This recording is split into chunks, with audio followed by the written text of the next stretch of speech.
Hello friends, welcome to our channel. কিন্তু তোমাদের এই ভিডিওর মধ্যে আমরা কথা বলবো একটা ট্রেলার নিয়ে। মানকি ম্যানের ট্রেলার এবং খাদান ছবি থেকে আর একটা সেকেন্ড পোস্টার ছাড়া হয়েছে, সেটা নিয়ে কথা বলবো এবং কিছু আপডেট আছে সেগুলো দেবো। তো চলো ভিডিওটা শুরু করা যাক। তো ভিডিওটা শুরু করার আগে একটা ছোট্ট রিকোয়েস্ট, যারা এখনো পর্যন্ত চ্যানেলটা সাবস্ক্রাইব করেনি, সাবস্ক্রাইব করে পাশে থাকা বেল আইকনটা প্রেস করে দাও, যাতে এইরকমই বিভিন্ন সিনেমা রিলেটেড আপডেট এবং trailer, teaser, review, movie review সবার আগে পৌঁছে যায় তোমার কাছে। তো চলো ভিডিওটা শুরু করা যাক। তো প্রথমেই যদি আমরা কথা বলি খাদানের সেকেন্ড পোস্টারটাকে নিয়ে, তো এই পোস্টারটা দুর্দান্ত হয়েছে। মানে এখানে যিশুকে যেভাবে প্রেজেন্ট করা হয়েছে এবং প্রথম পোস্টারটাতেও আমরা দেখেছিলাম দেবদাকে যেভাবে প্রেজেন্ট করা হয়েছিল, সেটা অসাধারণ ছিল। এতদিন পরে দেবদাকে জাস্ট ওই লুকটা দেখেই আমরা ছিটকে গেছিলাম। এবং সেকেন্ড পোস্টারটাতেও যিশুকে যেভাবে প্রেজেন্ট করা হয়েছে, মানে অসাধারণ। পিছনের যে মিউজিকটা বাজছে, যিশুর যে ভয়েস ওভারটা, সেই সঙ্গে সঙ্গে মোশন পোস্টারটা যেভাবে, মানে যিশুকে যেভাবে রিভিল হতে আমরা দেখতে পাই মোশন পোস্টারটাতে, তো সেটা অসাধারণ লাগে। এবং যিশুর যে ভয়েসের মধ্যে যে ইম্প্যাক্টটা, তো এবং ডায়লগ ডেলিভারি অসাধারণ, মানে অসাধারণ একটা পোস্টার হয়েছে। তো এই পোস্টারটাও কিন্তু দুর্দান্ত হয়েছে। তো খাদান সিনেমার কিন্তু প্রমোশন মানে প্রথম থেকেই শুরু হয়ে গেল। দেবদার প্রথম একটা পোস্টার, তার কিছুদিন পরেই সেকেন্ড পোস্টার, এবং হয়তো তারা আরও মানে এইরকমভাবেই ধীরে ধীরে তারা প্রমোশনগুলো করবে। তো এটা খুবই একটা ভালো ব্যাপার। মানে বাংলা সিনেমাতে তো যিশুকে এই ধরনের চরিত্র মানে দেওয়াই হয় না। যিশুকে আমরা যেভাবে ভিলেনের চরিত্রে দেখে এসেছি, সাউথ যেভাবে তাকে ইউজ করে কিংবা বলিউড যেভাবে তাকে ইউজ করে, তো সেভাবে কিন্তু মানে এই প্রথমবার তাকে বাংলাতে ভাবা হলো। এবং আশা করছি যিশু এটাকে অসাধারণভাবে প্লে করবে। তো দেখা যাক এবার কেমন হয় সিনেমাটা। তো যিশুর চরিত্রটা কিন্তু এখানে একটা ধার্মিক চরিত্র হতে চলেছে, এবং তার আড়ালে হয়তো সে বিভিন্ন কাজকর্ম করে, যেমনটা আর কি আমরা আমাদের বাংলার পুরনো ডাকাতদের দেখতাম যে তারা কালী পুজোও করছে, আবার অন্যদিকে কিন্তু বিভিন্ন কুকর্মগুলোও কিন্তু করছে। তো এইরকম একটা চরিত্র কিন্তু আমার মনে হয় হতে চলেছে। তো সেটা যদি হয় তাহলে একটা দুর্দান্ত চরিত্র হতে চলেছে, মানে একটা ডেডলি ভিলেন হতে চলেছে। মানে একদিকে মানে একটা অন্য সম্পূর্ণ একটা অন্য চরিত্র, কিন্তু তার বিপরীতে আবার সেই চরিত্রটাই যখন ঘুরে যাচ্ছে, তখন কিন্তু একটা সম্পূর্ণ ডেডলি মানুষ এসে পরিণত হচ্ছে। এবং যিশুর মুখে যে ডায়লগটা আমরা শুনতে পাই, সেটাও কিন্তু বেশ ইম্প্যাক্টফুল। তো ওভারঅল আমার এই মোশন পোস্টারটা অসাধারণ লেগেছে। তো এরপর যদি আমরা মানকি ম্যানের ট্রেলারটা নিয়ে কথা বলি, তো মানকি ম্যানের ট্রেলারটাও কিন্তু ব্যাপক একটা ট্রেলার হয়েছে। তো এই সিনেমাটা দেখার জন্য জাস্ট আমি ওয়েট করে বসে আছি। মানে যে ধরনের ট্রেলারটা এডিট করা হয়েছে না, অসাধারণ। মানে এত সুন্দর, মানে মিউজিকের সঙ্গে সিং করে করে সিনগুলোকে কাটা হয়েছে, এবং শেষের দিকে অসাধারণ লাগে। মানে অ্যাকশানগুলো যেভাবে তারা শ্যুট করেছে, ট্রেলারের মধ্যে দুর্দান্ত লাগছে বস, কী লাগছে। এবং গল্পের কথা যদি বলি, একটা রিভেঞ্জ স্টোরি হতে চলেছে। অবশ্যই তারা হয়তো বেশিরভাগটাই স্ক্রিন প্লে লেভেলে খেলবে, স্টোরি হয়তো একটা নর্মাল স্টোরি হবে, কিন্তু মানে অ্যাকশানটা কিন্তু দুর্দান্ত জবরদস্ত হতে চলেছে। মিউজিকটাও অসাধারণ লাগছে। এবং শুরুর দিকেও আমরা যে স্টোরিটা শুনতে পাই, যে একটা দেশ ছিল, সেখানে একটা রাবণ ছিল এবং সে সবাইকে জ্বালিয়ে দিচ্ছে, তারপরে একটা হোয়াইট ম্যানকে আসে, সে তাদেরকে বাঁচায়। তো এই স্টোরিটার সঙ্গে কিন্তু তার মানে পার্সোনাল যে গল্পটা, মানে সেই গল্পটা কিন্তু খুবই সিমিলার হতে চলেছে।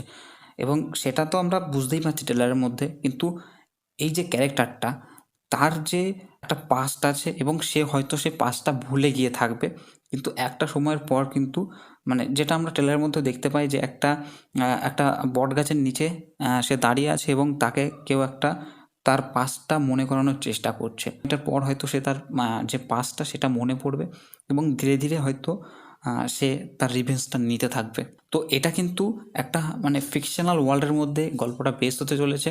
ঠিক আছে, গল্পটা মানে তৈরি করা হয়েছে আমাদের ইন্ডিয়া বেসই, তবে কাহিনীটা হতে চলেছে, তো সেটা কিন্তু একটা ফিকশনাল ওয়ার্ল্ডে বেস হতে চলেছে।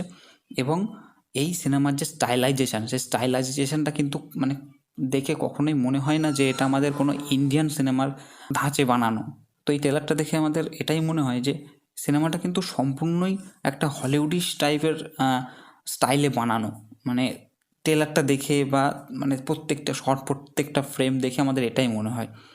তো দেখা যাক এবার মানে সেই হলিউডের স্টাইলটাকে নিয়ে, এবং আমাদের দেশের যে হনুমানজির যে স্টোরিটা, সেটাকে নিয়ে ফিকশনালাইজ করে মানে কতদূর তারা নিয়ে যেতে পারে। তবে অ্যাকশনটার কথা যদি বলি, অ্যাকশনটা ফাটাফাটি, দুর্দান্ত অ্যাকশন। ট্রেলারটার মধ্যে যে জায়গাগুলোতে অ্যাকশন আসে, সেই জায়গাগুলো মারাত্মক, টেরিফিক। মানে এত সুন্দর, এত স্টাইলাইজভাবে অ্যাকশনগুলো দেখানো হয়েছে না, অসাধারণ লাগছে। আমি তো সিনেমাটা দেখার জন্য জাস্ট ওয়েট করে আছি। দেখা যাক এবার কেমন হয় সিনেমাটা।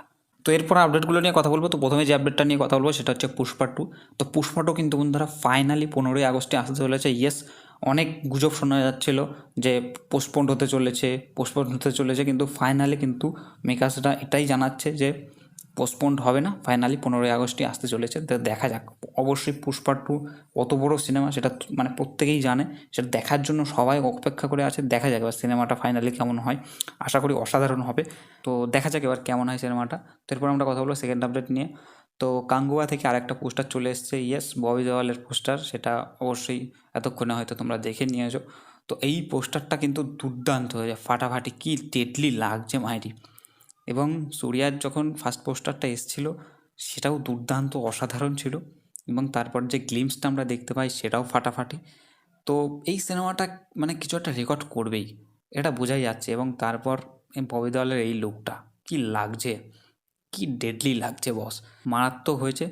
ববি দেওয়াল কিন্তু এরপর থেকে অনেক কাজ পেতে চলেছে, মানে তার অ্যানিমেলের পর থেকে, মানে তার যে অ্যানিমেলের যে ছোট্ট একটা ক্যারেক্টার, সেই ক্যারেক্টারটাকে সে যেভাবে প্লে করেছিল, তো তারপর থেকে কিন্তু তাকে সাউথ হোক বা যে কোনো রিজিয়নাল ইন্ডাস্ট্রি কিন্তু তাকে চাইছে। তো যেমনটা আর কি আমরা সঞ্জয় দত্তের ক্ষেত্রে দেখতে পাই। তো দেখা যাক এবার কেমন কি হয় সিনেমাটা। আশা তো প্রচুর আছে, প্রচুর আশা আছে এই সিনেমাটা থেকে। দেখা যাক এবার ফাইনালি কি আউটপুট আসে। তো এরপর আমরা কথা বলবো নেক্সট আপডেট নিয়ে। তো নেক্সট আপডেটটা হচ্ছে ব্রহ্মায়ুগম। তো ম্যামুটির একটা হরর সিনেমা আসছে, যার কিছুদিন আগে একটা টিজার এসেছিলো, যেটা ফাটাফাটি ছিল, পুরো মাথা পাগল করে দেওয়া একটা টিজার ছিল। তো সেই সিনেমাটা কিন্তু 15ই ফেব্রুয়ারি আসতে চলেছে ফাইনালি। তো এই সিনেমাটা দেখার জন্য অধীর আগ্রহে বসে আছি বস, এই সিনেমাটা অসাধারণ হবে। তো দেখা যাক। হরর সিনেমার যারা ফ্যান বা হরর জনরার যারা ফ্যান, তারা কিন্তু এই সিনেমাটার জন্য প্রত্যেকে বসে আছে, কারণ এই সিনেমাটা কিছু একটা হতে চলেছে। আজকের যে আপডেটগুলো দিলাম প্রত্যেকটাই কিন্তু অসাধারণ অসাধারণ আপডেট, মানে প্রত্যেকটা সিনেমাই কিন্তু অসাধারণ, এবং প্রত্যেকটা সিনেমার জন্যই কিন্তু দর্শক বসে আছে। তো এই সিনেমাটার জন্যও কিন্তু আমি ওয়েট করছি, দেখা যাক এবার কেমন হয়। তো আমাদের এই ছিল এখনকার আপডেট। ভিডিওটা ভালো লাগলে অবশ্যই লাইক করো, নিজের বন্ধুবান্ধবের সঙ্গে শেয়ার করো। তোমার কি মতামত, তুমি কোন সিনেমাটার জন্য ওয়েট করে আছো সেটা অবশ্যই কমেন্টে জানাও। আমাদের চ্যানেল উদ্দেশ্যে থাকলে অবশ্যই চ্যানেলটা সাবস্ক্রাইব করো। দেখা হচ্ছে নেক্সট ভিডিওতে, বাই।